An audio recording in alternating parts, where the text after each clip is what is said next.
Hey guys, this is Ankit. You are watching Humanities Lover. We will do MCQs of Chapter 2 Class 12 History, Kings, Farmers and Towns. तो हम MCQs देखेंगे आज class 12 के history के second chapter की, जो कि हमारा है किंग्स, फार्मर्स एंड टाउन्स।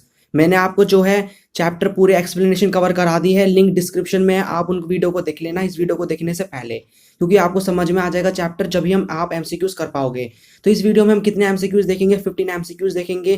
पहले मैं आपको क्वेश्चन बताऊंगा, उसके बाद मैं आपको आंसर दिखाऊंगा। तो अटेम्प्ट करने की कोशिश करना, बिकॉज एमसीक्यूज बहुत इंपॉर्टेंट है, मार्क्स आपके गेन हो सकते हैं बोर्ड एग्जाम्स में। ओके, तो फर्स्ट क्वेश्चन आपकी स्क्रीन पर है, डिफाइन एपिग्राफी। तो जो एपिग्राफी है वो क्या होता है, तो आपको बताना होगा एपिग्राफी क्या होता है।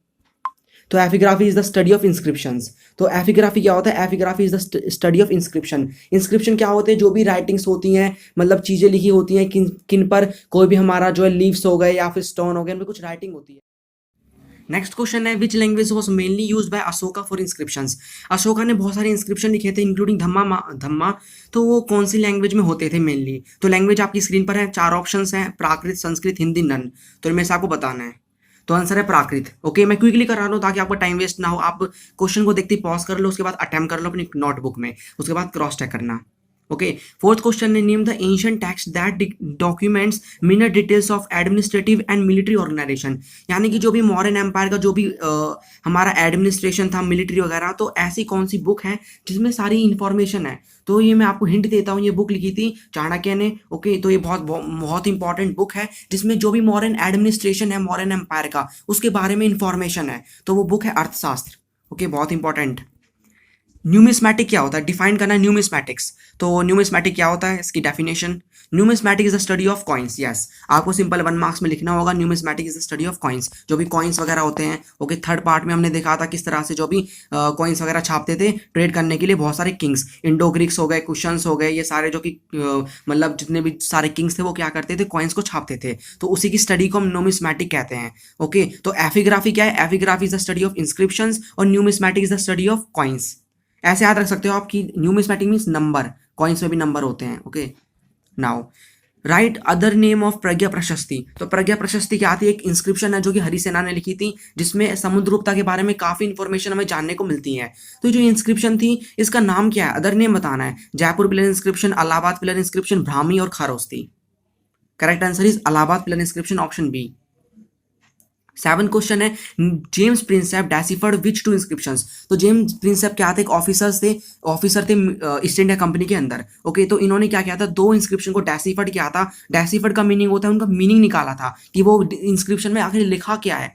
तो वो इंस्क्रिप्शन किसने मतलब इंस्क्रिप्शन के नाम आपको बताने हैं, तो वो ब्राह्मी और खारोस्ती हैं। ओके, एक है ब्राह्मी और एक दूसरी खारोस्ती। तो इन 2 इंस्क्रिप्शन का मीनिंग उन्होंने निकाला था, इसलिए उनको बहुत ज्यादा मतलब उनका कॉन्ट्रीब्यूशन माना जाता है हमारी एपिग्राफी में, इंस्क्रिप्शन की स्टडी में। 8th क्वेश्चन क्या है, which ruler adopted the title Devaputra. Sorry, यहाँ पर देवापुत्रा है, ये मिस्टेक हो जाती है लिखने में। तो यहाँ पर कौन से रूलर थे जिन्होंने टाइटल अडॉप्ट किया था देवापुत्रा? तो कुशन्स थे, मौर्यंस थे, गुप्ता थे, चोलास थे। काफी इजी क्वेश्चंस मैं आपको बता रहा हूँ, मतलब इसी तरह क्वेश्चंस पूछे जाते हैं। बस मैटर ये करता है ना कि आप किस तरह से लेक्चर को सुनते हो और आपने किस तरह से पढ़ा है। तो मैंने आपको अच्छे से सारे लेक्चर में कवर किया। अगर आपने अच्छे से मेरी वीडियोस को देखा है तो आप सारे क्वेश्चंस को अच्छे से कवर कर सकते हो। ओके, यहाँ पर ही नहीं, ये वाले क्वेश्चन ही नहीं, बोर्ड वाले भी क्वेश्चन आंसर है। क्वेश्चन जो लोग थे मतलब रूलर से, उन्होंने क्या किया था? टाइटल अडॉप्ट किया था देवापुत्रा। ओके, क्यों अडॉप्ट किया था? क्योंकि वो मतलब जो चाइनीज रूलर थे उन्होंने क्या किया था, मतलब टाइटल अडॉप्ट कर रखा था सन ऑफ हेवन, तो इन्होंने टाइटल अडॉप्ट कर लिया सन ऑफ गॉड। क्वेश्चन 9 है, which among the following was not a political centre of Magadha empire. तो इनमें से कौन सा जो है पॉलिटिकल सेंटर नहीं था मगध एम्पायर का? ओके, मगध एम्पायर को हमने काफी अच्छे से जो है डीपली स्टडी किया था कि मगध बहुत इंपॉर्टेंट पावरफुल एम्पायर था, जिसके कुछ बहुत इंपॉर्टेंट क्या थे, मतलब कुछ पॉलिटिकल सेंटर्स थे। तो इनमें से कौन सा पॉलिटिकल सेंटर नहीं है? तोसाली, स्वर्णागिरी, तक्षशिला, बानावाली। इसको आपको कुछ पता चल रहा है बानावाली से, हड़प्पन सिविलाइजेशन। तो ये कहाँ से हो सकता है? तो हो ही नहीं सकता। तो यही मतलब यही जो है इसका आंसर है, डी बानावाली। 10th क्वेश्चन क्या है, choose the correct option. The ancient township of Avanti, Vajji and Kuru are the examples of. तो ये जो भी आपको नाम बता रखे हैं कि अवंती, वाजी और कुरु, ये किस चीज के एग्जांपल हैं? ये क्या हड़प्पन साइट्स है कुछ, या फिर बुद्धिस्ट की पिलग्रिमेज है, यानी कि कुछ ऐसी साइट जहां पर बुद्धा गए थे, मतलब उनसे लिंक्ड है गौतम बुद्धा से। ये 4th चैप्टर में आपके। ओके, महाजनपद है या फिर नन ऑफ द अबव। तो हमने यहाँ पर आप खुद ही ऐसे ट्रिक्स बना सकते हो कि इस चैप्टर में हमने जाना किसके बारे में है। हड़प्पा में फर्स्ट चैप्टर के बारे में, इसमें भी नहीं जाना, ये भी है हो नहीं सकता। महाजनपद के बारे में तो वही आंसर होगा ना, Mahajanapada. Now 11th question, can name the two kingdom which drive revenue from long distance trade in India. तो हमारे इंडिया में क्या थे, बहुत सारे जो है किंगडम स्टैब्लिश हुए थे, डेवलप हुए थे। मौर्यन एम्पायर, गुप्ता एम्पायर, चेला, चौरास, पांड्यास, सतावनास, साकास, बहुत सारे हमारे जो थे तरह तरह के जो किंगडम थे वो स्टैब्लिश हुए थे। तो उनमें से कैसे दो कौन से किंगडम थे, राज्य थे, जहां पर मतलब उनके जो रूलर्स थे वो बहुत ज्यादा इनकम कमाया करते थे अपनी थ्रू द ट्रेड। ओके तो ट्रेड से वो क्या करते थे, अपनी इनकम ज्यादा कमाया करते थे। तो उन दो आपको जो है किंगडम के नाम बताने हैं। तो दो किंगडम थे, सतावनास एंड साका रूलर्स। तो इन्होंने क्या किया था, इंडिया में ट्रेड को बहुत ज्यादा प्रॉस्परस बना दिया था, जिससे इन्होंने क्या किया था, ट्रेड पे टैक्स लगा लगा के इन्होंने बहुत ज्यादा अपना रेवेन्यू कमाया था। नेक्स्ट क्वेश्चन यहाँ पर क्या है, question number 12, which of the following is incorrect. तो आपको इनकरेक्ट स्टेटमेंट बतानी है। Early Mahajanapada emerge in the early 6th century BCE। Okay तो यहाँ पर आपको बताना है कि महाजनपद से रिलेटेड इंफॉर्मेशन। तो each Mahajanapada had its own capital. Okay some यहाँ पर आपको बताना इनकरेक्ट स्टेटमेंट कौन सी है। तो ये तो थी, हर किसी के पास अपनी कैपिटल थी महाजनपद की, स्टेट की। समवर मोनिगार्की, समवर ओलिगार्की, ये मैंने आपको अभी बताया कि कुछ पे जो है किंग रूल करते थे, कुछ पे जो है वो ग्रुप ऑफ पीपल रूल करते थे। Both Buddha and Mahavira belong to महाजनपद।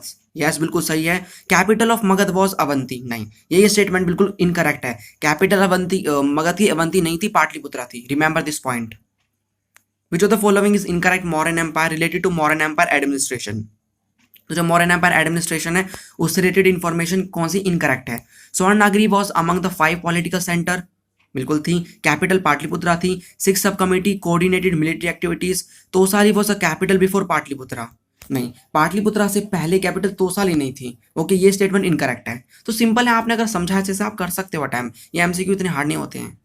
14th question है last second, which term is use for slaves. तो मैंने आपको वहां पर बताया था कि कुछ मतलब वहां पर डिफरेंसेस थे रूरल सोसाइटी में। तो वहां पर डिफरेंट टर्म्स यूज की जाती थी लैंड ओनर्स के लिए और स्लेव्स के लिए। ओके तो उनमें से स्लेव्स के बतानी है। तो मगध है, अदीमई है, विलालर है, उजावर है। तो इनमें से एक स्टेटमेंट करेक्ट मतलब आंसर करेक्ट है, that is adimai. Adimai word use करा था स्लेव्स के लिए। लास्ट क्वेश्चन है, the story which describe the plight of the subject of wicked king, people thinking about the king. यानी कि ऐसी कौन सी स्टोरी थी जिससे हमें पता लगता है कि जो लोगों की थिंकिंग क्या थी किंग के बारे में। तो मैंने आपको स्टोरी का नाम बताया था अपनी वीडियो में। ओके तो यहाँ पर गंदा टिंडू जटाका एक स्टोरी का नाम है। ओके तो ये स्टोरी थी जिससे हमें पता लगता है कि लोग क्या सोचते हैं किंग के बारे में। तो ये हमने 50 MCQ कवर किए हैं। आप अपना स्कोर जरूर लिखना कि आपको मेरी वीडियो देखने के बाद, लेक्चर सुनने के बाद, कि आप कितने क्वेश्चंस अटेम्प्ट कर पाए हैं। ओके और इस तरह के क्वेश्चन आएंगे, बिलीव मी। ओके अगर आपको ये वीडियो अच्छी लगती है तो शेयर करना, और अगर आपको वीडियो अच्छी लगती है तो लाइक भी कर देना, और अच्छी नहीं लगती तो डिसलाइक कर देना। ओके लेकिन डिसलाइक क्यों किया बता देना कमेंट बॉक्स में, so that I can improve my videos.